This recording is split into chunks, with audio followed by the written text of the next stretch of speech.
Hello, fitness business nerds. What's up? Welcome to another episode of the Business for Unicorns podcast. And today I'm very excited because I have long-term Unicorn Society member, Callie Durbrow here. Welcome, Callie. Thank you so much, Michael. Excited to be here, and I appreciate you having me.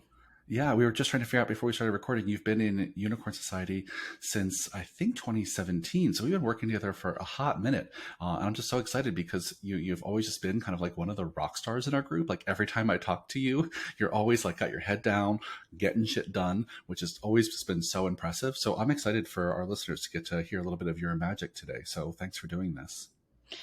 Well, after that intro, I better bring it. You better show the F up. That's right.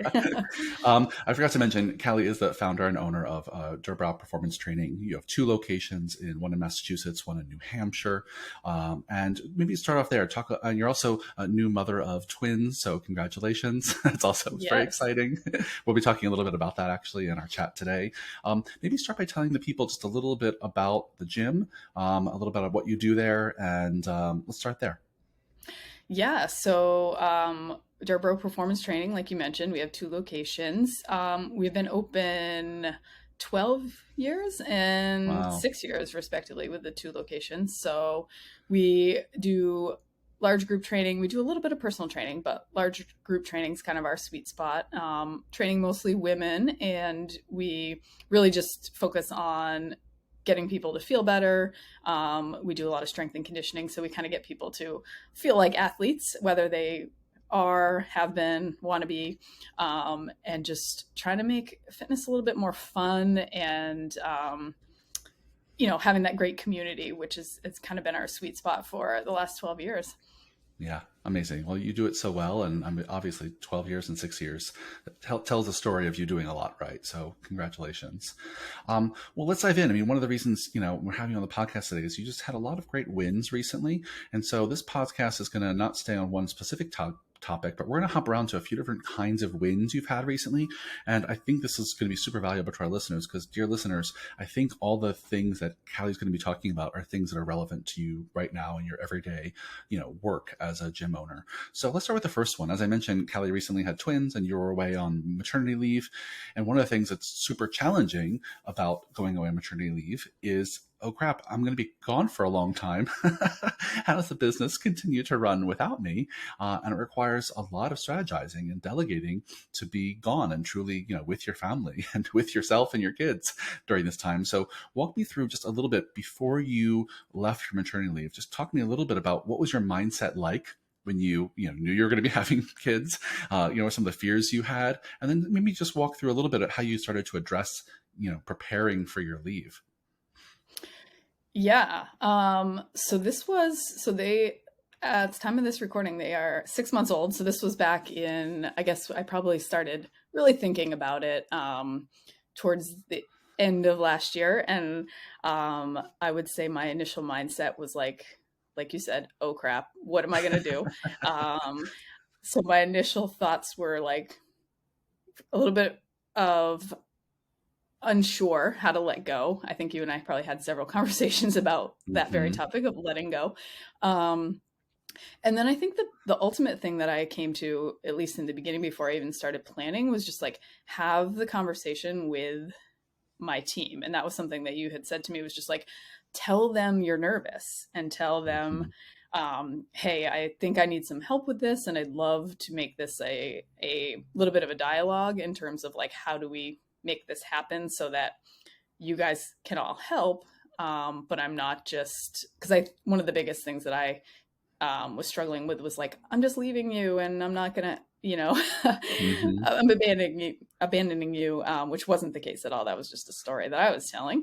So I think my initial thing was like, okay, freak out a little bit, make a plan, have honest conversations.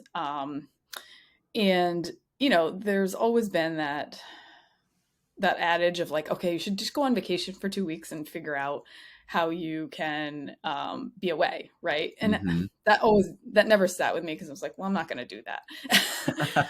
So this was like the ultimate time where I had to be gone. And so, the initial planning was crucial, and it was several months building Yeah. up. Yeah, well said, Callie. I appreciate you being so honest about your experience because I think so many people are just like you. That idea of like, yeah, just go away for 2 weeks and your team will figure it out, right? Your team will surprise you and they'll rise to the occasion. Like that's really very stress inducing for a lot of folks. And the fact that you were having all this anxiety, excuse me, about like going on maternity and having babies, like feeling like you're abandoning your team for growing your family. I think that's probably pretty common for a lot of folks listening, both childbearing people and also people who want to go on vacations more often. They feel that guilt of like, I can't go, I can't abandon my team, I can't leave my team. And I think I have to give myself a pat on the back. I think I gave you really good advice. Just go tell them that, right? Because you can tell them, hey, maternity's coming up. I'm feeling really nervous about leaving you. I feel like I'm abandoning you. I'm guaranteed the first thing they will say is like, Callie, are you crazy? You're going to have a baby. You have two babies, in fact. Like, go, we got this. I know that's exactly what happened. So good for you. And I think it's a great first takeaway to our listeners is that if you're nervous about, as an owner or even a manager, leaving your team for any length of time for any reason, share that. Have a conversation about how nervous you are about it, and put it all on the table. I would say I've never found anyone who was shot down by their team and said, no, you can't go on vacation. You shouldn't be having babies. Yeah, they will rise to support you. So I'm glad that's what happened for you. Yeah, Yes. keep going. Talk to me through a little bit of the logistics of how you started to like compile what was on your plate and start to hand it off. Yeah, I would say the biggest things were just initially just making a list of like all the things that I do on a day-to-day basis, all the things that needed to get covered. So I do still coach some of our group classes, so obviously physical coverage, and really just like from that list of things that I do on a day-to-day, I kind of paired it off where okay, there's a lot of things I don't need to be doing anymore. That was a good start.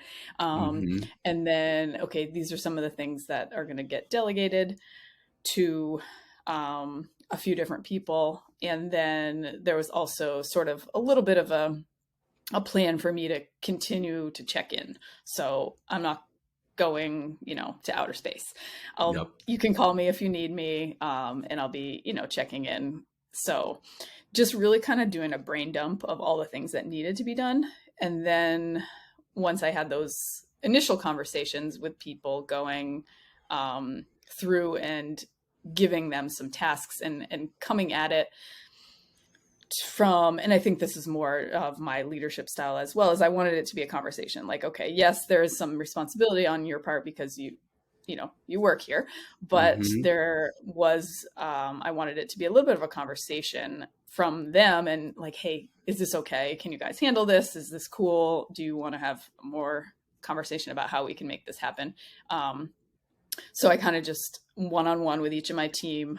Um, Once I had the list of things I wanted them to do, we talked about it. And like you said, everything was fine. Nobody had any issues. And it was really just a lot of stories that I was telling myself. Yeah, good for you. I think that's a great model for everyone listening. Right? If you want to go away, make a list of all the stuff that needs to keep happening while you're gone. And I loved you mentioned some things on the list had to just stop happening for a little while. Right? Like if there's some things on the list, you're just like, okay, I'm just gonna not. No one's gonna do this. It's actually fine if this doesn't happen for a few weeks or a few months. Like I think that's a category of things people often miss. It's like, yeah, you can just stop doing some shit for a little while. There's things on your plate that you spend time on that no one's going to notice if you don't do it for a few weeks. So I think that's great. And then Right. having those one-on-one conversations with your team to delegate and hand off key tasks, I think that's a really great model for folks. The other category of things I know that you did, this goes back to like the 4Ds. I've talked about it before on this podcast. You know it from our Time Ninja course, right? It's the do, delay, delegate, delete. Yeah, those are the 4Ds. And you actually, that's basically what you did here. Because you made a list and you were like, okay, what am I going to keep doing? I'm going to check in once in a while and do these things.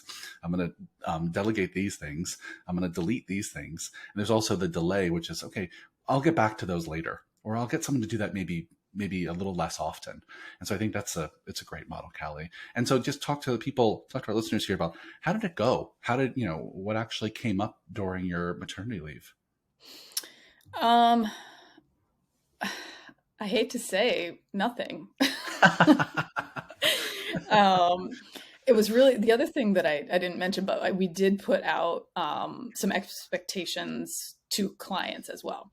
Great. So that was really helpful. So we said anything time sensitive, like, because I knew, of course, I would get emails and, that was fine. I would be checking in. But basically anything time sensitive goes to Erin, who's one of my coaches and does admin for Mm-hmm. me.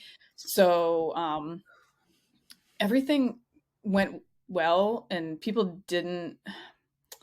I think people also, like, in my situation, were like super respectful, so they weren't like just texting me or asking questions, and Mm-hmm. so it went great. And the other thing, I think, with us putting out those expectations to clients, and sort of SOPs in a way, like, they learned how we might want them to behave a little differently. So that Yeah, was pretty cool. that's amazing. Yeah, can you maybe give an example of that one? So we really tightened up our policies around.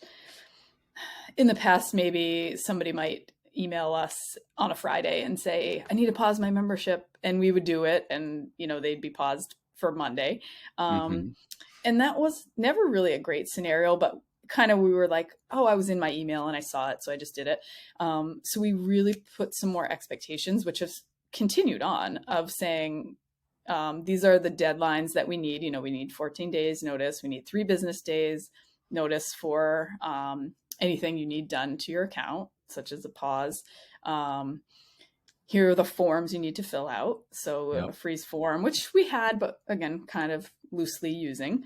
So having those documents were some really helpful ones. And yeah, I think those were really the big ones, just having like set time frames for when we need things to be done. Like, we're not going to be checking necessarily email on weekends. And it allowed me to say to my coaches as well, like, and the head coaches specifically, who do a little bit more touch points with clients, like, guys, you can take time off too. Like, don't feel like you Mm-hmm. need to be checking your email because you think somebody might need a freeze or something like that. So I would say those would be the main ones, having those timelines and having those things documented. Yeah, that's great, Callie. I think that's a great example of how you can adjust expectations for a time like this, both with your team and with your clients. And, it sounds like you even used it as an opportunity to kind of streamline some of your SOPs and kind of double down on holding those boundaries tighter than they were before, which is fantastic. Gave you time to be away and take care of you and take care of your family, and it allowed your team to not feel overwhelmed by your absence just by having those super clear boundaries. So bravo, my friend. I think that's a clear example. Yeah, it was definitely a win for the time, and then Yeah. ongoing as well. Yeah. Good for you. Good for you. That's exciting. How are the twins doing, by the way? They're great. They have one tooth between two of them. They're rolling all over the place. Yeah, they're just so funny, and they That's like amazing.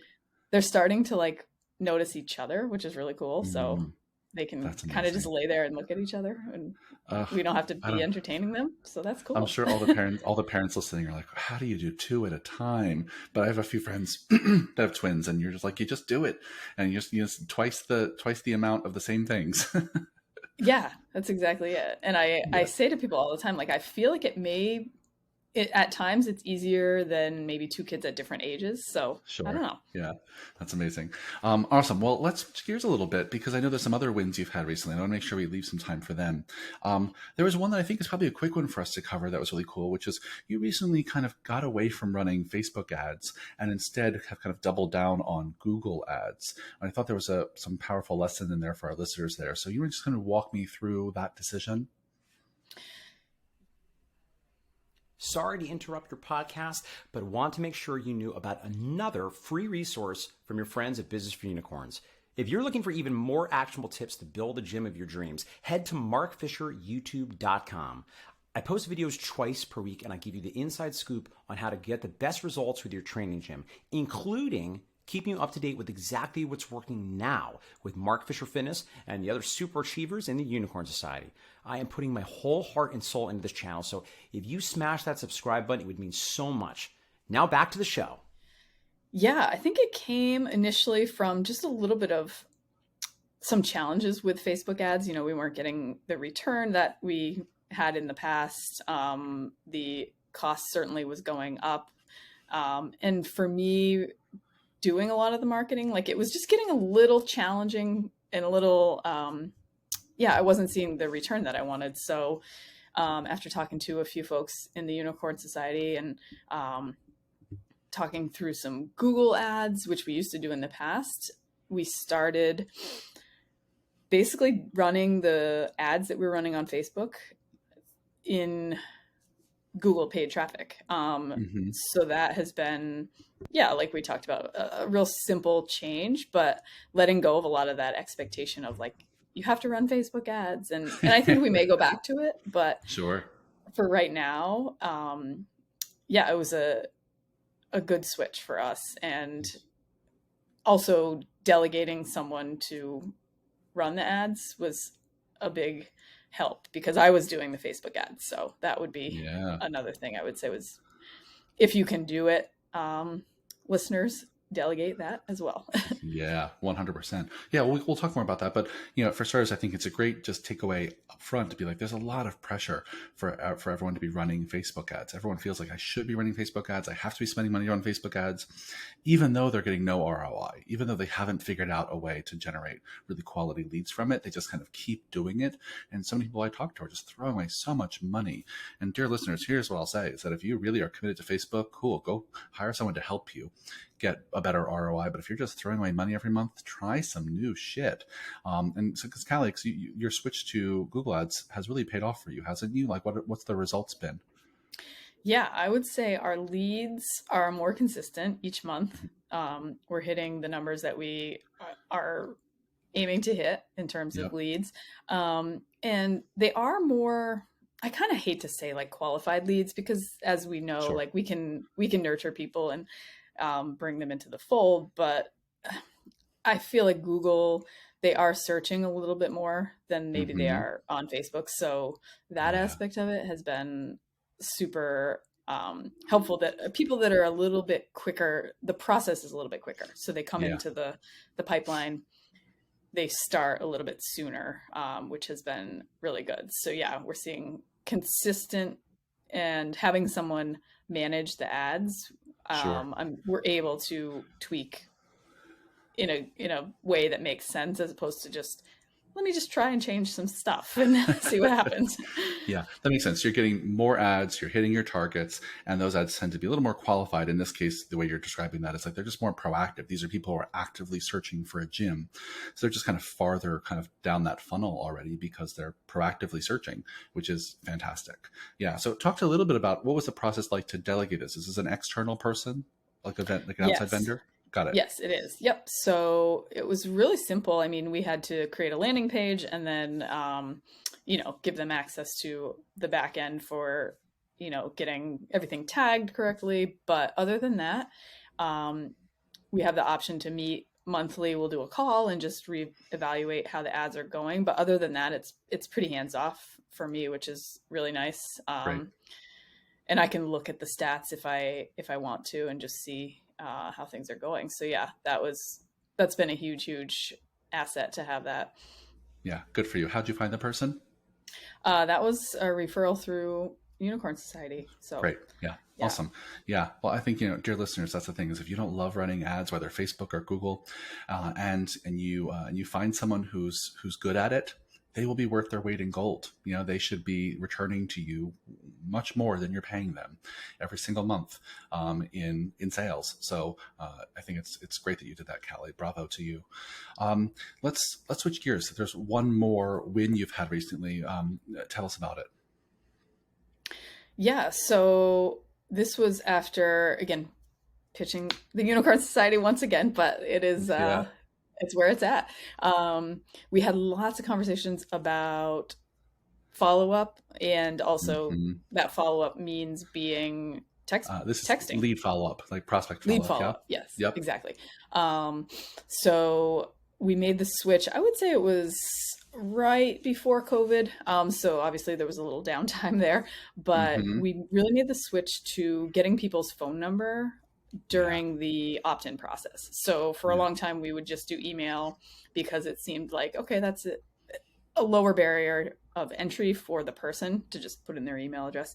But we made all of our landing pages and all of our opt-in pages, they had to put in their phone number so that we could text them, which the response obviously on a text is much, much higher.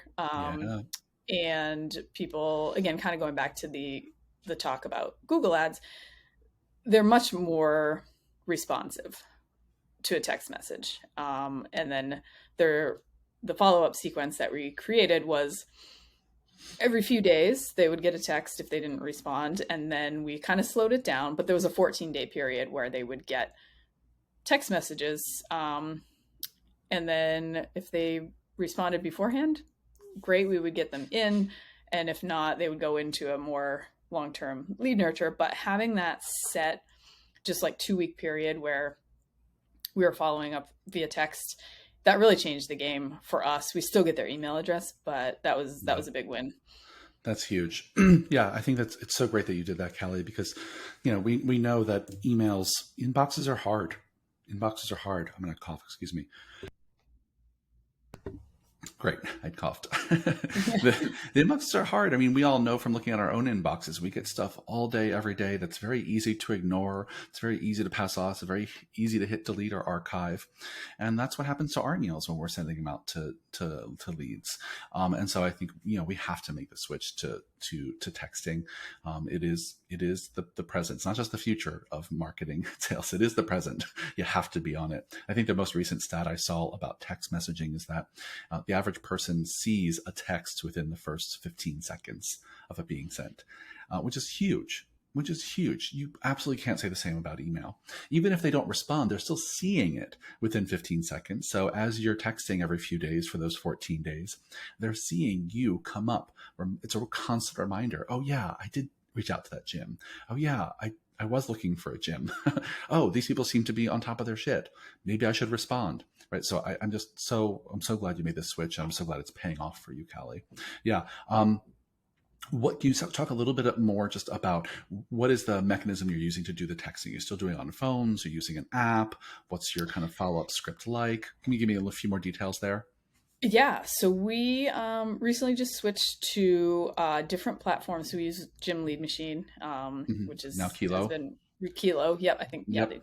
Yeah. So they have been really great. When I first started, though, I will say I didn't have a texting service, so I would get people's phone number through the website or through the landing page. I would just text them on my phone, which wasn't ideal at the scale that we had. It was okay. Like, we're not getting 100 leads a day. So I would say, just like as a side note, piece of advice, like just start and do it that way if you need to. Because otherwise you're going to research softwares and probably delay. So, but yeah, once I got into it and really got to the point where it's like, you want to streamline it much more so you don't have to do all of the legwork. There is some automation, but then it's still a human. So when they respond, I respond. Great. But yes, we use a texting service and it's all automated. And then the sequence is, I think it's like 5 minutes. They get a text and then it's sequenced so that like it's between 9 and 5. So it has that human element where it's like, if they opt in at 1 a.m., they're not getting the text from me saying like, hey. So that's all set. And then after the first day, if they don't respond, they get another one the next day. And then it waits. I think we wait maybe 3 or 4 days. So we kind of space it out. But they're just like gentle reminders like, hey, just wanted to check in. I know life is busy. Did you want to start your trial? And then a few more along those lines, like, hey, just me again, just checking in. And then the last one, which is like on the 14th day, I believe, it's just like, hey, I'm going to stop bugging you. Reach out if you are ever interested. So we kind of, make it a little bit lighthearted there. Yeah. That's fantastic. I think even that, I mean, there's so many lessons in there. I love your advice of like, just fucking get started, right? Just use your phone, collect phone numbers, use your phone, get started. When you can move to something that automates it, it makes it way less work. And I like the distinction you're making here is like, we want to automate the outreach, but we're personally going to do the follow up. Right. Like, so Right. the texts are automated in terms of the pulse to which they get sent out. And they're very human and they're very casual, right? They're little nudges. They should sound like you're nudging your best friend to get back to you, right? And then when they respond, then you have a human that you're going to actually jump in and respond to them, which I think some people get nervous about that part. Some people think if I automate my text, people are going to just always think it's a robot. And I got news for you listeners. Everyone always thinks every text is a robot from a business. So there's no Very way true. around that, right? But you can help minimize that by the language you use, to Callie's point, to the frequency like of when you send them. Right? If you're sending a text at 2 a.m., they're going to know it's a robot, or they're going to think you're some like weird burnt out business owner who like is up at 2 a.m., which is just not a cute look. So I think, the idea of them being sent during the day with friendly, casual language, I think helps minimize the sense that it's a robot. And then obviously when they respond and you write back and forth, it actually is you responding. So I think that's huge. I'm so glad it's paying off for you. What any other lessons being learned about texting clients? Anything else that has come up for you? Yeah, I think kind of just branching out on that or adding to that point that you made where there's so much, and I kind of fell into this for a while of like, okay, you want to automate everything, and then okay, but I still run a business where I work with people. So how Yeah. do I bridge the gap? And I think that is the gap, is like automate the initial onset of it and the follow-ups if they don't reply, but then at some point you have to do some legwork. And I think there's a misconception there that like automation is the way to go because then it's easier. But really, like you still have to do some work. Yeah. Like you You're still still in have to it. speak to these people. Yeah. Yeah. So I think that would be my other takeaway of just know that is Yeah. happening. Fantastic.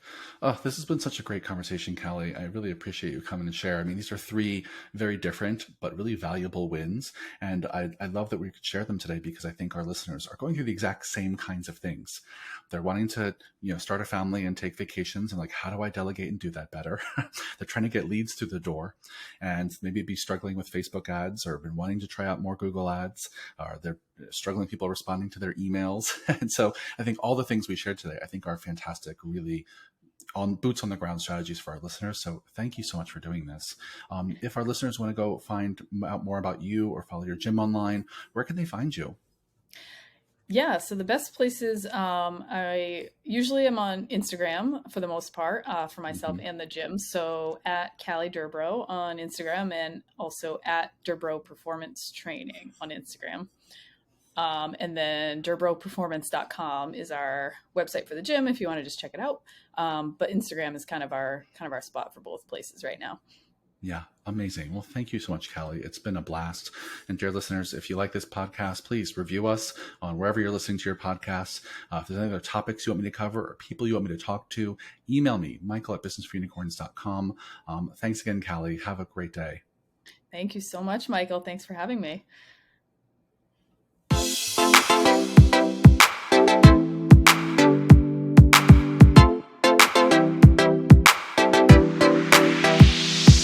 Hello, my friends. Michael again. One more quick reminder before you go.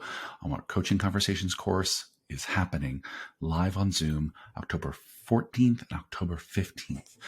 It's 10 a.m. to 4 p.m. Eastern Time. It's a 2-day course with me.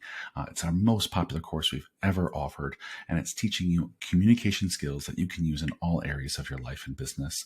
I think this work is essential. I'm so proud to offer it, and it's a really fun Zoom experience. It's interactive. It's engaging. You will leave with new skills you can use immediately on day one.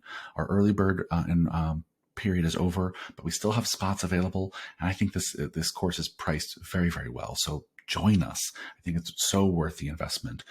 Go to businessunicorns.com/coaching conversations.